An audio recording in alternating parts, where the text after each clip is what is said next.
Hello, and welcome to the Oregon Business Matters podcast, brought to you by Oregon Business and Industry, your statewide Chamber of Commerce.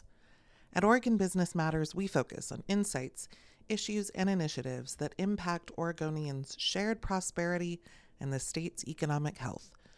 I'm Angela Wilhelms, President and CEO at OBI, and your host here at Oregon Business Matters. Today, I'm in White City with Brian Hall, CEO of rapidly growing NIC Industries. NIC manufactures powder coatings and liquid ceramic coatings and sells those around the world. NIC employs hundreds of Oregonians in the Southern Oregon community and has become an industry leader thanks to its innovation and quality. NIC is also a 2025 recipient of OBI's highest honor, the Oregon Visionary Award, which recognizes people, companies, and organizations that strengthen Oregon's economy and contribute significantly to shared prosperity. NIC certainly embodies this. So with that, Brian, thank you for joining me today. Thank you, Angela. It's an honor to be here. Thank you. So this is kind of where we always start when we have a business leader with us, but just to make sure our listeners are familiar, tell us a little bit about the company's origin and how you got to where you are today. And we'll dive into more of the specifics as we go. Right. Yep. So we've been around for just over 20 years in our current form. At our heart, we are a coatings manufacturer. So we produce liquid ceramic coatings and also a line of powder coatings under the brand Prismatic Powders. Our liquid ceramics are known under the brand of Cerakote. And so Southern Oregon based in White City and very, very proudly growing here with about 240 to 250 employees right now. Which is a lot of employees in White City. That's terrific. It is, yes. For small White City, we love White City. It's a great place for us to be. And we are a significant employer in this part of the state. Okay, so I'm going to plead ignorance, but you talked about Prismatic Powders, your powder coating, and Cerakote, your liquid ceramic coating. Can you describe what those are a little more for our listeners? Right. For me. Good and question. I'll blame it on the listeners. On the powder coating side, this is more of a B2B business. So if you're buying something, it might be powder coated. Powder coating's a dry powder paint that's sprayed on and then cured in an oven, essentially melted and cured to the metal. There is some business to consumer aspects of it, but mostly you would be buying something that's powder coated or having something powder coated. And we service a lot of industries from architecture to automotive. It really runs the gamut. That is about a third of our business. Another third of our business is our industrial Cerakote products. That is where a lot of our intellectual property is. We run the gamut from aerospace coatings to defense coatings to medical device. Quite a large offering of products there, and that is almost exclusively B2B. And then we have our newest division of our company, which is also a Cerakote division, but it's Cerakote Ceramics. And that is a liquid consumer auto care line, and that is paint sealants, paint coatings, headlight restoration products, trim restoration. So if you're in the auto care space, you would most likely be very familiar with our brand in that space, and that is the newest consumer element of our company. Okay, great. So you've talked about a few of the products, which naturally leads me to a question about NIC's evolution. So how did you get started in this? And, how do you think about product development and how do you see a product's potential and think about how to grow and diversify those offerings? Yeah, it's a very good question. It's a big question, so I'll try to breeze through some of the past. I'm a native Oregonian, grew up in Southern Oregon, and went to Oregon State, and always had a passion for manufacturing. I left the state for just a couple years and quickly realized that I wanted to be back in the state. And so my wife and I at the time moved back to Southern Oregon. NIC existed at the time. It was a very small coatings application shop and a handful of employees, and trying to make a conversion into manufacturing of products. And really, for sake of time, I can tell you that we really came up with a philosophy that is still with us today, and that is what we call spend, save, and share. I'll quickly run through that. The spend portion of that is 100% reinvestment of our profits back into the company. And still to this day, 20 years later, we're still staying true to that. And that is just a really intense effort to focus on research and development. And that is how we transitioned from being a coatings application shop into actually, making a very difficult, I would say, something that's very rarely done, into being a supplier in that industry. The save portion is just some personal beliefs of mine. I'm a little adverse to debt, and it's a little tricky to convert from an applicator to a manufacturer and not like debt. So we've not always been debt free, but that is a goal of ours.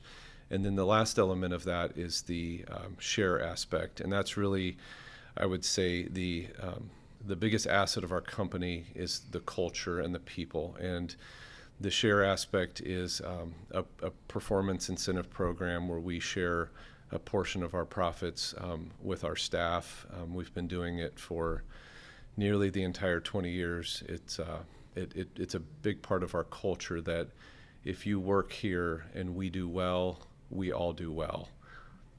Yeah, and I've got to say I've been here to your facility a few times now, and it's palpable, the culture that you've built here. It's clear that people take enormous pride in what they do and how they do it, and so congratulations. Yeah. and kudos to you for recognizing that holistic view about the. Yeah, and I appreciate you noticing that. It's and there are a lot of complex parts of business, but there are also some very simple parts of business. And I think if someone's in leadership and they've learned things the hard way, like I have, if you start with world-class people and a world-class culture, nearly everything else works itself out. That's how you get world-class products, world-class service.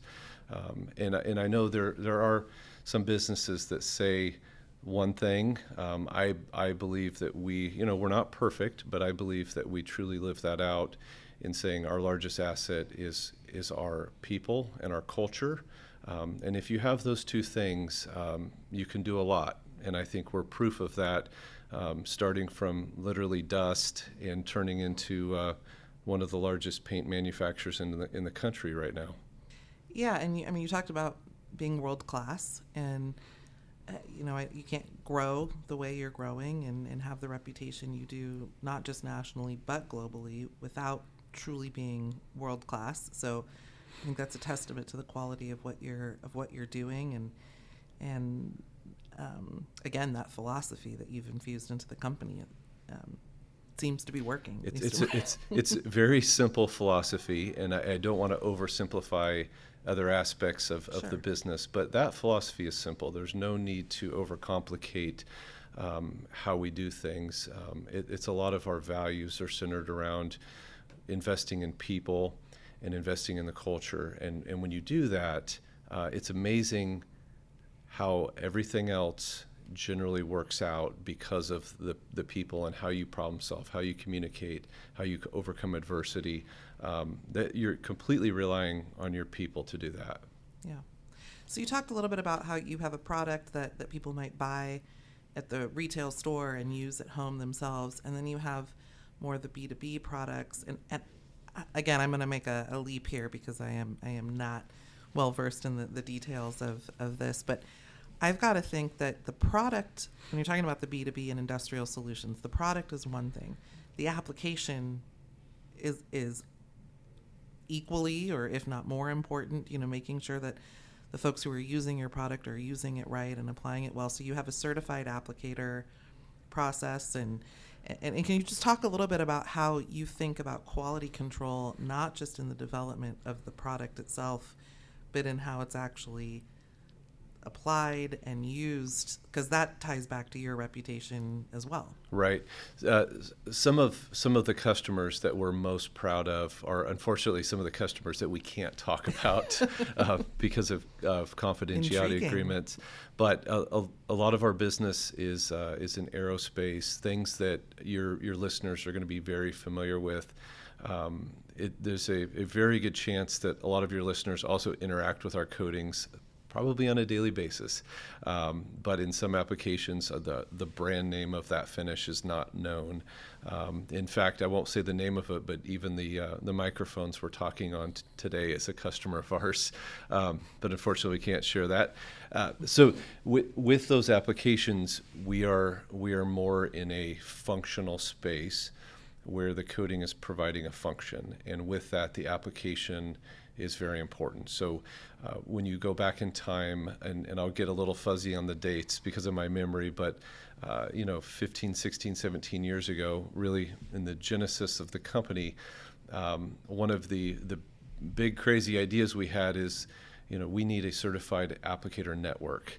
And at the time, you think about, well, we're a completely unknown brand, and how are we going to convince companies that apply coatings to fly all the way to White City, which, no offense, but not a lot of customers have heard of White City, Oregon before.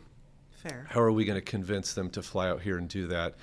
And there was a process that we went through to make that happen. But once we had our first OEM account, and that was being coated by a certified applicator, and let me just back up for a second. To become a certified applicator, we are more interested in the coating application company than anything else. We're looking for quality, consistency. It's a real partnership. So this is it's not a franchise. There's really no fees. Really, we're looking for the best applicators in the world. They travel out to White City, go through a pretty intensive hands-on course. And then we do the rest from there. We do all the marketing, just a lot of the heavy lifting. Their job is to provide excellent service in their community, wherever that is.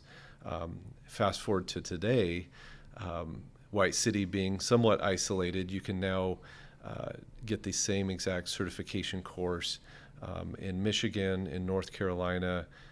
We have training facilities in England, Ireland, France, Germany, Australia, and then there's a couple countries that we're working on right now.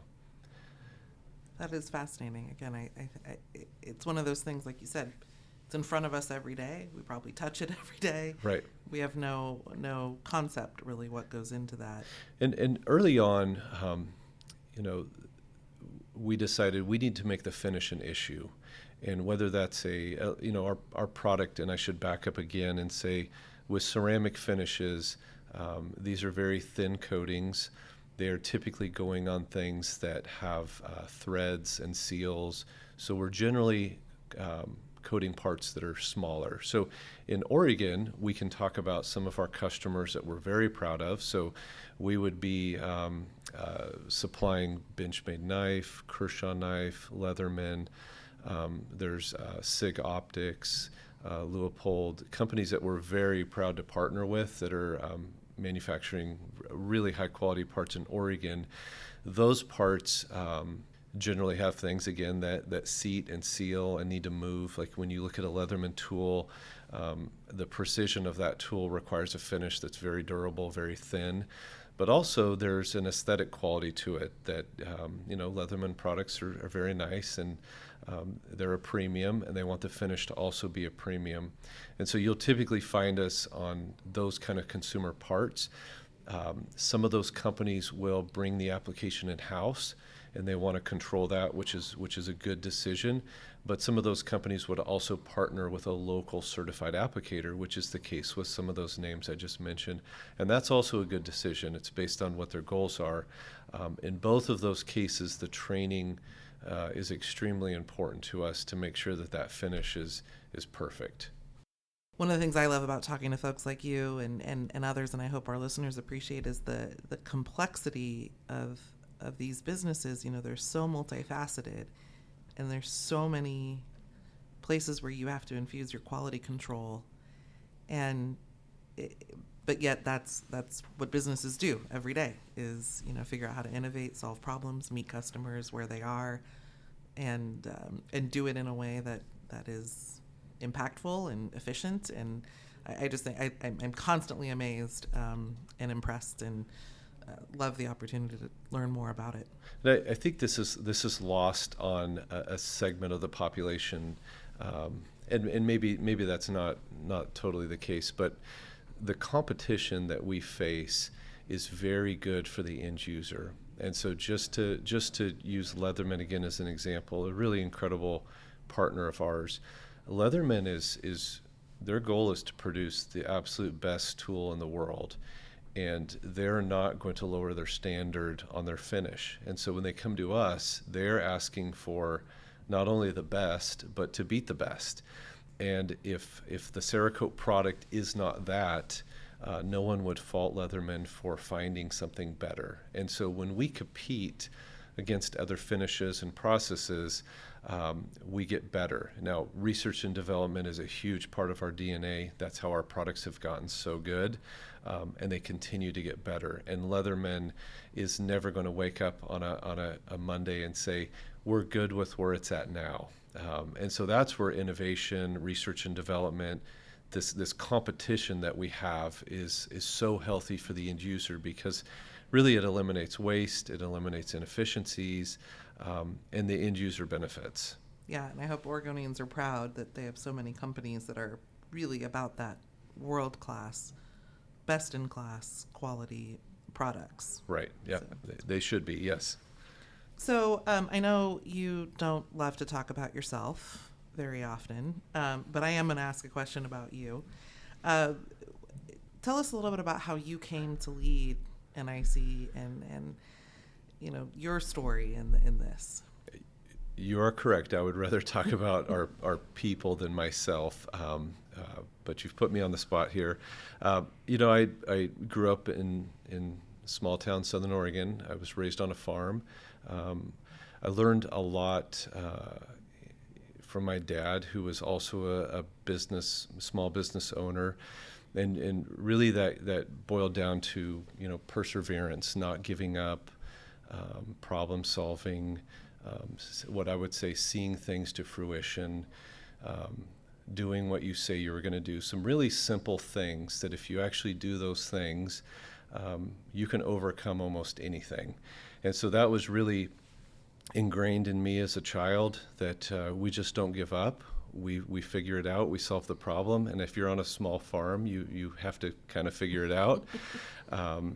And so that's where I started. And then just the love of manufacturing. I don't know where that came from, but I've always liked to make things. And I'm not particularly great at anything. I would say if I'm good at something, it's finding very smart people and getting them in a room and getting them to have what we would call positive discourse. We chew on ideas until we find the best idea in the room, and then we go with that. And that's where you really have to lower your pride and realize that nobody has all the answers. But if you get the smartest people in the room and you get them to disagree in a positive way, you get to some really killer ideas. And so, yeah, again, I went to Oregon State. I got into coatings, which is something that I never had interest in, but that's just where my career led me, into glass coatings, which is a little different story. Really wanted to move back to Oregon, and that's when I started at NIC. So that's the quick version of me. Yeah, no, we'll let you off the hook at this point. Okay. But again, you mentioned in that I'm always I'm smiling a little bit because you always bring it back to your employees, and it's clear that they are really, it's almost like they're part of your extended family. How you think about them just so naturally as part of the equation even when you're telling your story, it's really about the people you've surrounded yourself with. And I think that's great. And it took a while. I mean, I would say if you knew Brian in a leadership position 15 years ago, you know, things have changed a lot. I've learned a lot over the years, and I think that's you've got to have self-awareness that this didn't work, and you have to adapt and overcome. And really, the leadership culture here, we have a really great a room full of directors. I'm very proud to say that the vast majority of our directors started at the ground floor here. A lot of them actually in hourly jobs. Some of them with college degrees, some of them without. And I love that you don't know which ones. And so the leadership culture here is when you're approaching somebody doing a job, what you're going to hear somebody in a management role here ask is, what do you need from me to make your job more efficient, better?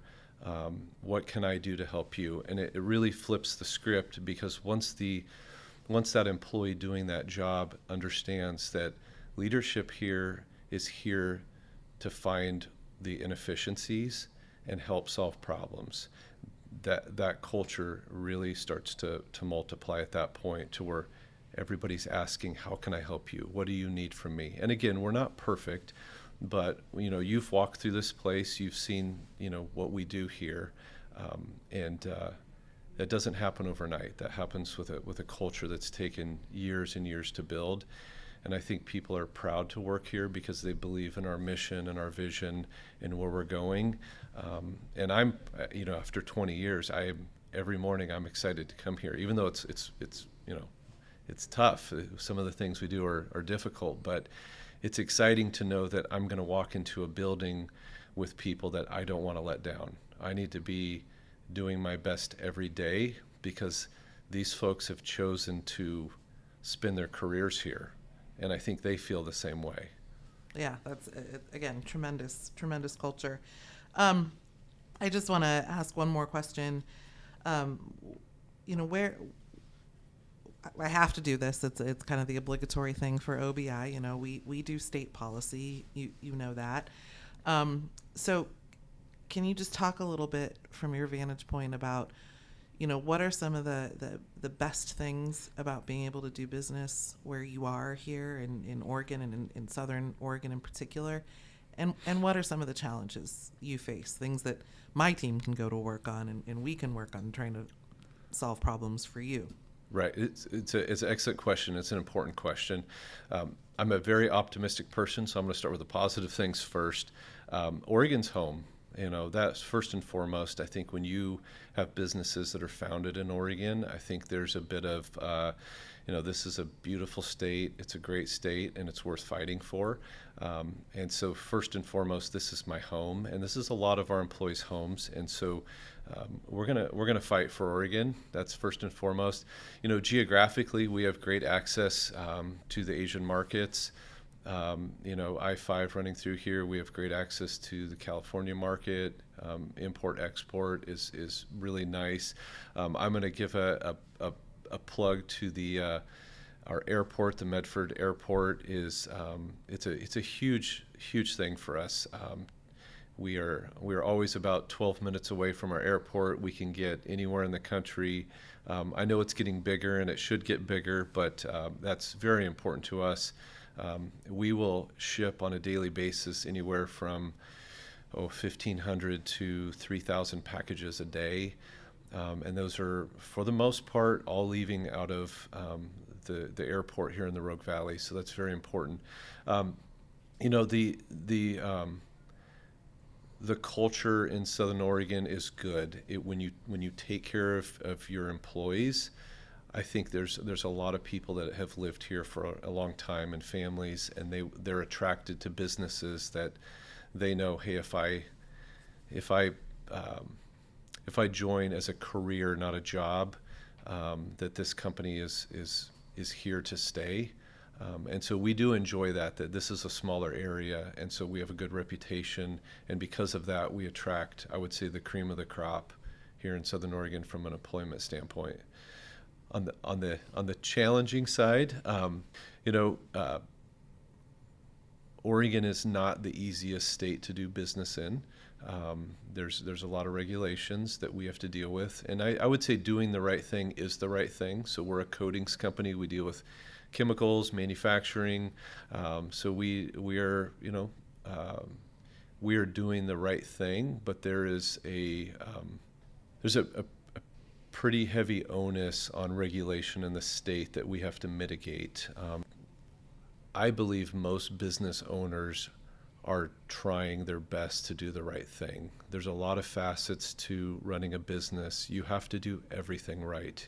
It's like an orchestra. If you have one instrument out of tune, it's gonna affect the entire performance. And so we have to get everything right, from legal aspects to product quality to environmental stewardship. I could list off 20 things that we have to get right. When the state is looking at us, I think the vantage point could be more of, hey, how could we help you do a better job? And I don't know if you want to dig into any specific examples, but the state needs thriving business. And the more that businesses are, I wouldn't say assisted by the state, but partnered, what can the state do to make sure that you can do your best? I think that partnership could get better. I'll spare you from having to go into too many specifics. That would probably require a whole nother episode, and might not know where to start. But we talk about it in terms of maybe some more carrots and less sticks. That customer service type of attitude, I think, is right. That you guys are a great example. What you do for this community economically is, it's hard to quantify because it's so broad, and people lose sight that you need the private sector to do that. This is actually really a quite simple concept, that the best thing that I can do for our community is provide very well-paying jobs and careers. And when we can provide hundreds and hundreds of careers at a wage that is above what's normal in this area, that is very healthy for the state. When you think about the payroll tax, the property tax, all the other taxes and revenue streams, those dollars start moving around. And I think this is something that also is a bit lost. There are businesses that have to be in this state because people are in this state, and that's your power company and restaurants, and those businesses are in this state, and they're providing a service to people that live here. A lot of those businesses, not all, are not owned in this state. And so as we transact, those dollars and that profit leaves the state. What Oregon, I believe, needs to focus on is businesses that don't have to be here, but choose to be here, and also businesses that are owned here. And when you consider this, is that when NIC brings over $100 million in revenue into Southern Oregon, that stays in Southern Oregon. So we manufacture a product, we ship it all over the world, and that revenue comes into this community, and it doesn't leave to a private equity company in New York. It actually stays here. And then that 100 million, when you think about how many times that changes hands just in our local community, how the revenue stream to the state is incredible. And so we have to be, as a state, more attractive of businesses that don't have to be here, but we need businesses to choose to be here, especially businesses that are going to provide something that's exported out of the state. And that's where the revenue game gets really good for the state. And I hope that that's not lost on some of our lawmakers. Beautifully said. And for those who might be wondering, no, I did not script or prompt that. That was completely organic, and it's just a truism that we need to talk more about here. And so thank you for bringing it up. You have a sheet of questions that I've never seen. So what you ask next will be a surprise also. Well, unfortunately, we're actually out of time. Okay. So, but I can't think of a better way to have ended our conversation. And on that note, I just want to thank you for that work that you do and for what you bring back to Oregon and what you bring back to Southern Oregon in particular. It's an extraordinary story. It's an extraordinary company and product, and we're very proud to have you in the Oregon family. So, yeah, and I want to also thank you because we didn't always have an outreach in the community, and OBI, and you've not asked me to say this either, but OBI has done a really great service for us, saying that, hey, if you're in business in Oregon, there's a excellent organization where we can come together and chew on ideas and find constructive ways that the state can improve how we do business. And I'll also just say one more time, even though Oregon isn't perfect from a business standpoint, if every time we're faced with an adversity, we pull up stakes and run to another state, I think that also infects your culture, that we run away from problems. And I know that's for a lot of Oregon-grown businesses, is that we're not running away from problems. We may have some problems, but let's work on fixing them. So we're here to stay, and we're here to make Oregon better. And I love this partnership. It really feel like we've been on the receiving end of a lot of the benefits from OBI. So thank you. Well, you are very welcome. It's our pleasure to do so. Well, thank you, Brian Hall, CEO of NIC Industries, for joining us today. And congratulations again on leading a visionary company that makes such a meaningful contribution to Oregon and Oregonians' prosperity. And thank you, listeners, for tuning in. The Oregon Business Matters podcast is a production of Oregon Business and Industry, your statewide chamber of commerce, and our episodes can be found on all the top podcast platforms. For more information about OBI, visit OregonBusinessIndustry.com. Thank you.